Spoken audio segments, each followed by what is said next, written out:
Una giornata di sport e sapori, questa è la ricetta tradizionale della festività di San Martino a Paese. Una ricorrenza che il comune trevigiano, di cui il santo è patrono, celebra ormai da 7 anni con la Maratonina di San Martino, gara su strada organizzata dalla Proloco di Paese, in collaborazione con Atletico Quinto Mastella e gruppo sportivo Dynamis.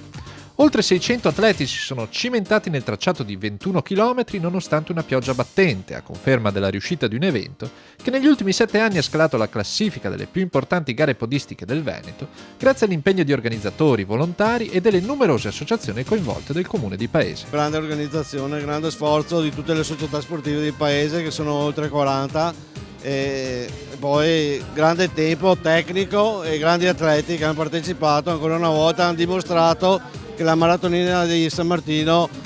si porti come una delle più importanti nel Triveneto. Le associazioni che sono vive nel comune di Paese ce la mettono tutta per dare dei momenti di allegria, e comunque lo sport la fa sempre da padrona, perché questa è una manifestazione che è partita in sordina ma che si sta affermando anche a livello nazionale, quindi siamo molto felici di questo. Oltre alle istituzioni, quindi ai comuni interessati a questa maratona, il grande sforzo, il grande lavoro delle associazioni, del volontariato è la vera risorsa di tutte le manifestazioni. Se non ci fossero loro sicuramente non sarebbero in grado le amministrazioni di poter organizzare questi eventi. Una grande giornata di sport, ma non solo. La Maratonina è l'evento inaugurale di San Martino tra i sapori d'autunno, manifestazione aderente al cartello Delizie d'autunno che promuove i prodotti locali di stagione, come il kiwi, insieme a piatti e vini tipici del territorio. Il tutto a comporre un evento celebrativo delle tradizioni che rappresenta anche un sentito momento di aggregazione da tutta la comunità di Paese. Da una decina d'anni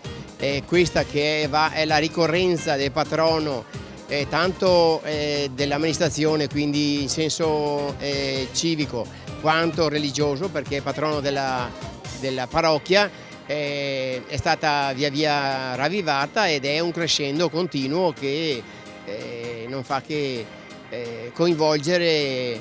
sempre di più tutte le classi, tutte le età, dai bambini, dai piccoli dell'asilo che sono impegnati in laboratori, via via ai ragazzi più grandi e l'intera popolazione.